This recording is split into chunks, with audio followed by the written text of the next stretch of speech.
खामोश वाकयात में नए आने वाले दोस्तों से गुजारिश है कि चैनल को ज़रूर सब्सक्राइब कर दें और बेल आइकन पर ज़रूर क्लिक करें ताकि हर नई आने वाली वीडियो का नोटिफिकेशन आपको बर वक्त मिल सके। तो चलते हैं आज के एपिसोड की जानिब। क्या हुआ है मायशा? वो जो टूटी बिखरी सी तब्रेज के साथ लगी हिचकियों से रो रही थी, उसके सवाल पर और भी बुरी तरह रोने लगी। चलो कहीं बैठकर बात करते हैं। उसके मुसलसल रोने और कुछ ना बताने पर वो उसे लिए एक जानिब चल दिया। पास ही पार्क था जहां इस वक्त बहुत कम लोग मौजूद थे। वो उसे लिए झील के करीब बने बेंच पर बैठ गया। अब बताओ क्या हुआ है? उसका फटा कार्डिगन देखते वो चौंका। उसका एक बाजू अब भी उसके कंधे पर मौजूद था।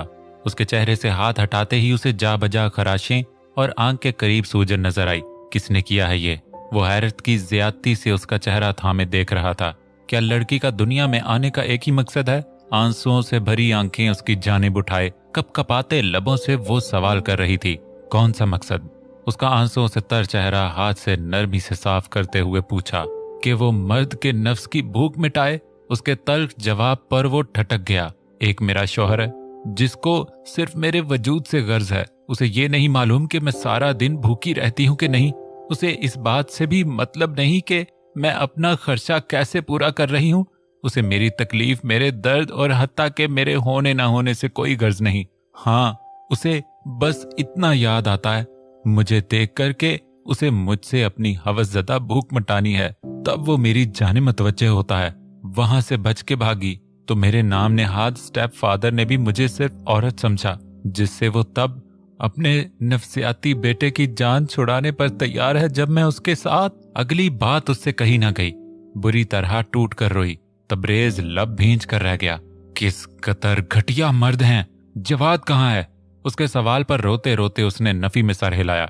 उनका आज कोई फॉरेन डेलीगेशन था, वो उसमें बिजी हैं। मैं तो किचन में थी जिस वक्त जुनेद आया और मुझसे बदतमीजी शुरू कर दी। मुझे मोबाइल तक लेने का मौका नहीं मिल सका। वो खुद पर होने वाले जुल्म से उसे आगाह करने लगी। एक वही सच्चा दोस्त नजर आता था। ठीक है, तुम मेरे पास चलो, फिर देखते हैं। वो उसे तसल्ली देकर अपने फ्लैट पर ले आया। फ्लैट आते ही तबरेज ने उसे वॉशरूम में हुलिया दुरुस्त करने के लिए भेजा। खुद वो किचन की जानिब आया। उसके लिए कॉफी और पास्ता गर्म करके सिटिंग रूम में टेबल पर लगाने लगा। आ जाओ। वो बालों में हाथ फेरते हुए बाहर आई। बालों को मोड़कर जूड़े की शक्ल दी। जवाद का फोन नंबर है तुम्हारे पास? उसे कॉफी का कप पकड़ाते उसने सवाल किया। वो उसके करीब सोफे पर बैठकर कप थाम कर नफी में सर हिला गई। उनका नंबर जुबानी याद नहीं, आहिस्ता से बोली। ये लो। उसने पास्ता डालकर उसे दिया। तुम यहाँ सेफ हो, परेशान मत होना, खाकर रेस्ट कर लो। कॉफी पीते उसने मायशा को मशवरा दिया। वो होले से सर हिला गई। वो वापस आकर खूब दिल मिला रही थी। कितनी आसानी से वो उसका राज जवाद के सामने फाश कर चुका था। कुछ सोचकर उसने फरजाद को फोन मिलाया। तीसरी ही बेल पर फोन उठा लिया गया। दूसरी जानिब से उसकी गंभीर आवाज आई। जी मायशा, क्या कहना है? वो जो सलाम का जवाब देकर खामोश थी, फरजाद उसकी खामोशी महसूस करते खुद ही बोल उठा। आपने भाई के सामने मेरी ड्रग्स की बात क्यों की? वो आखिर खफा से लहजे में बोली। फरजाद के चेहरे पर मुस्कुराहट बिखरी। आपको किसी के सामने अपने इमेज का एहसास है? Wow, strange. वो उसे मजीद जिज करते हुए बोला। ये मेरा पर्सनल मैटर था। वो लहजे को बारोब करते बोली। हाँ, मगर अब चौंके तुमने मेरी कंपनी के साथ कॉन्ट्रैक्ट कर लिया है तो तुम्हारी जाती जिंदगी के बहुत से फैसले हम करेंगे। जैसे कि तुम ऐसा कोई काम नहीं करोगी कि गलत अंदाज में लाइम लाइट में आओ। यह हमारी कंपनी का नाम भी खराब करेगा। लिहाजा no drugs from now on. फिर तुम हमारे साथ होते किसी और कंपनी के साथ तब तक कॉन्ट्रैक्ट साइन नहीं करोगी जब तक हमारा काम पूरा ना कर लो। तुम हमसे पूछे बिना किसी कंपनी की ब्रांड एम्बेसडर नहीं बनोगी। किसी की प्रमोशन साइन नहीं करोगी। उसकी बात के जवाब में फरजाद का तफसीली जवाब उसके 14 तबक रोशन कर गया। क्या? वो चिल्ला उठी। इतनी पाबंदियां? जी। वो मुतबस्सम लहजे में उसकी हालत से हिज उठाकर बोला। मैं आपके साथ काम कर रही हूं या अपनी जाती जिंदगी गिरवी रखवा रही हूं? वो हैरत और गुस्से से बोली। बस यही समझ लो। उसकी मुसलसल मुस्कुराती आवाज उसे गुस्सा दिला रही थी। मुझे आपके साथ काम नहीं करना। वो जज्बात में फैसला करते हुए बोली। सॉरी मैडम, आप अब कॉन्ट्रैक्ट पर साइन कर चुकी हैं। वो उसे हरी झंडी दिखा गया। मैं किसी कॉन्ट्रैक्ट को नहीं मानती। वो मुट्ठियां भींचते और दांत पीसते हुए बोली। ओके, कॉन्ट्रैक्ट को कैंसिल करने के बाद तुम्हें हमारी कंपनी को 5 लाख भरने पड़ेंगे। उसकी बात पर वो सर पकड़कर बैठ गई। मैं छुपकर ड्रग्स यूज कर लूंगी, वो गोया उसे धमकाने लगी। कब से उसकी बातों पर हंसी जब्त करते फरजाद का उसकी झुंझलाहट पर बेइख्तियार कह कहा निकला। सर आप ज्यादती कर रहे हैं, वो रूहानसी लहजे में बोली। ज्यादती तुम खुद अपने और अपनी सेहत के साथ कर रही हो। सुकून ढूंढना है तो अपने पैशन में ढूंढो, अपनी जिंदगी के गोल सेट करने और फिर उन्हें अचीव करने में ढूंढो। यकीन करो असल नशा तुम्हें अपने पैशन में डूब जाने में आएगा।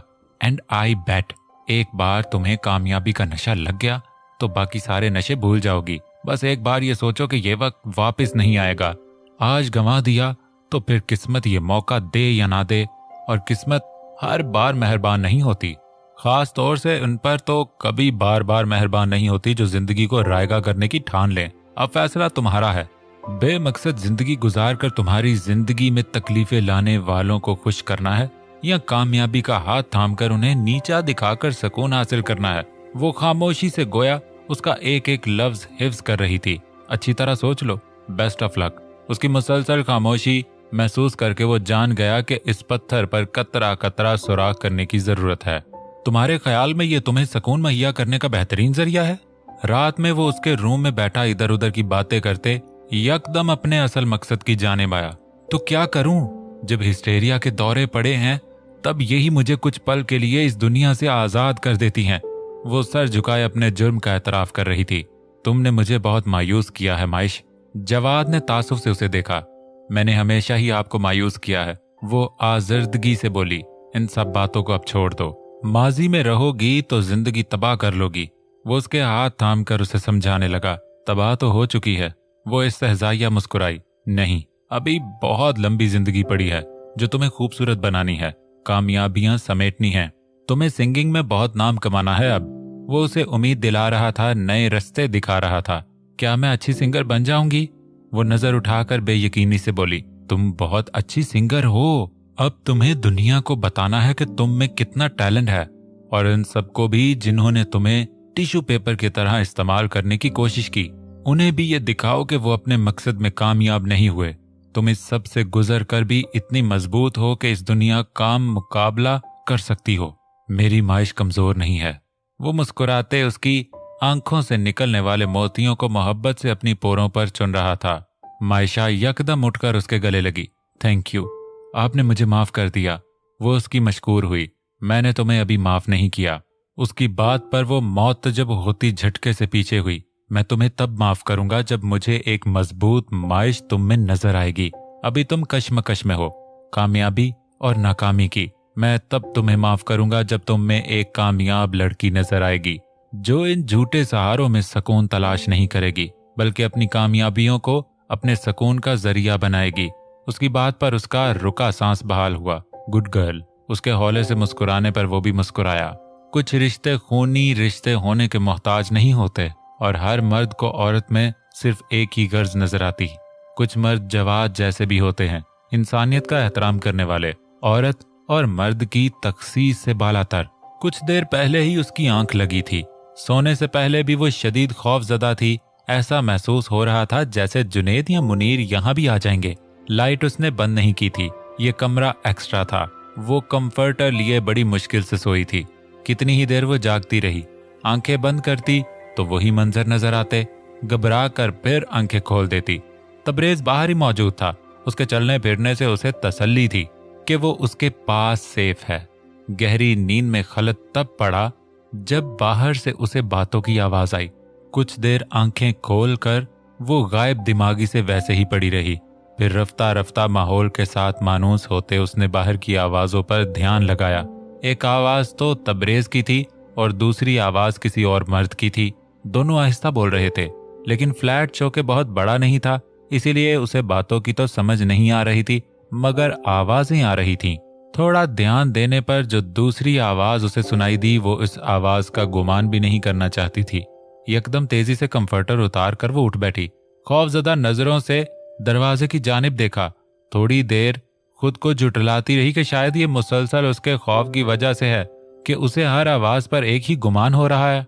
आहिस्ता से आवाज पैदा किए बगैर वो दरवाजे के करीब खड़ी होकर कान लगाकर सुनने लगी। बातें अब भी उसे समझ नहीं आ रही थीं। कुछ सोचकर आहिस्ता से दरवाजा खोला, इतनी आहिस्ता कि जरा सी भी आवाज पैदा ना हो। झुर्री से जैसे ही सिटिंग एरिया की जानब नजर उठी, सामने सोफे पर बैठे शख्स को देखकर उसका ऊपर का सांस ऊपर और नीचे का सांस नीचे रह गया। उसे अपनी आंखों पर यकीन नहीं आ रहा था। सामने सोफे पर कोई और नहीं, जुनैद बैठा था। कुछ पैसे वो तबरेज की जानिब बढ़ा रहा था। वो मुंह पर हाथ रखकर फौरन दरवाजे के पीछे हुई। थोड़ी देर बाद उसे महसूस हुआ जैसे वो चला गया हो। दोबारा से दरवाजे की झुर्री से देखा, उस वक्त तबरेज उसे अकेला नजर आया। वो तेजी से बाहर निकली। अरे उठ गई तुम? अपनी वहशत की वजह से उसे अंदाजा नहीं हुआ कि तबरेज के चेहरे का रंग उसे देखकर यकदम बदला था। ये उसे कैसे जानते हैं आप? वो दरवाजे की जानिब इशारा करके खौफजदा लहजे में बोली। कौन? वो दरवाजे की जानिब देखते अचंभे से बोला। ये जो अभी यहाँ मौजूद था। वो शदीद घबराई हुई थी। आंखें फैलाए वो खौफ से बोली, ये तो मेरा कोलीग था। वो उसे पास बिठाकर बोला, यही तो जुनैद है। यकदम फिर से आंसू आंखों में सिमट आए। जुनैद मुनीर, ये तुम्हारा शौहर है? वो हैरान हुआ। यही तो है वो फिर से सर पर हाथ रखे रो पड़ी। ये इस कदर घटिया शख्स है? मुझे अंदाजा नहीं था। वो उसके कंधे पर तसल्ली भरा हाथ जमाते बोला, खैर तुम फिक्र न करो, कुछ करते हैं इस शख्स का। प्लीज उसे पता नहीं लगने दीजिएगा कि मैं यहाँ हूँ। वो उसकी जानिब मुड़ते मिन्नत भरे अंदाज में बोली, पागल हो तुम? मैं कैसे इस शख्स को तुम्हारा बताऊंगा? तुम्हें यकीन नहीं मुझ पर? वो अफसोस से उसे देखने लगा। जवाद भाई के बाद एक आप पर ही तो एतबार है। वो आंखें मीच कर रो पड़ी। बस फिर एतबार रखो, मैं तुम्हें कुछ नहीं होने दूंगा। वो उसे साथ लगाए बोला। कुछ देर पहले ही उसे गुलनाज की कॉल मौसूल हुई थी। वो उनकी बात सुनकर फौरन ऑफिस से निकला। उसके बाप को तो उन्होंने फोन करके पकड़वा दिया था, मगर अब मालूम नहीं था कि मायशा कहाँ है। वो कब से सड़कों पर मारा मारा एक एक चेहरे में उसे ढूंढ रहा था। रात हो चुकी थी। यकदम उसके मोबाइल पर जुनैद की कॉल मौसूल हुई। गुस्से से उसने उसका फोन काट दिया। एक बार, दोबारा और फिर बार बार उसकी कॉल आई। क्या तकलीफ है तुम्हें? वो फाड़ खाने वाले अंदाज में बोला। तकलीफ मुझे नहीं, तुम्हें महसूस होगी। कुछ देर बाद वो पूरे सिरार से अंदाज में बोला, क्या बकवास कर रहे हो? जवाद ने नागवारी से उसकी बात हजम की। अपनी नाम नहाद बहन को ढूंढ रहे हो? उसके सवाल पर यकदम उसकी गाड़ी को ब्रेक लगे। कहाँ है मायशा? वो यकदम बिफरे शेर की तरह बोला, मेरे फ्लैट पर आ जाओ, मिलवाता हूं तुम्हें। उसकी बात पर जवाद ने बेयकीनी से मोबाइल कान से हटाकर उसकी जानिब देखा। देखो, तुमने कुछ गलत तो नहीं किया? अगर तुमने उसे कोई नुकसान पहुंचाया तो मैं तुम्हें जिंदा नहीं छोड़ूंगा। वो जबड़े भींच कर बमुश्किल खुद पर जब्त करते बोला, हाँ, इतना फालतू टाइम नहीं कि तुम्हारे सब सवालों का जवाब दूं। बहन चाहिए तो आ जाओ। वो बेजार लहजे में बोला, साथ ही फोन बंद कर दिया। जवाद ने गाड़ी मोड़ते पूरी स्पीड से उसके फ्लैट की जानिब गाड़ी दौड़ाई। कुछ ही देर में वो उसके फ्लैट के बाहर मौजूद था। बेल देने के चंद लम्हों बाद दरवाजा खुल चुका था। कहाँ है मायशा? वो गुस्से से बोला। हौसला करो, दिखा देता हूँ, अंदर तो आओ। वो उसकी जज्बातियत को खातिर में लाए बगैर बड़े सुकून से बोला। जवाद उसके पीछे पीछे आया। नजरें चारों जानिब उसे तलाश कर रही थी। आओ और ये तमाशा देखो, बहुत पारसा है तुम्हारी बहन। अनछुई, मासूम। देखो उसकी पारसाई। सामने एलईडी पर किसी के सिटिंग रूम का मंजर चल रहा था। वो किसी कोई और नहीं, मायशा और उसके साथ न जाने कौन लड़का था जो उसे खुद से लगाए खामोश करवा रहा था, फिर उसके सर को माथे को चूम रहा था और मायशा खामोश बैठी आंसू पोंछ रही थी।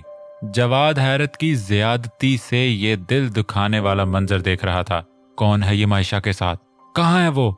यकदम वो जुनैद का गिरेबान पकड़कर चिल्लाते हुए बोला, सामने वाले फ्लैट में अपने महबूब के पास मौजूद है।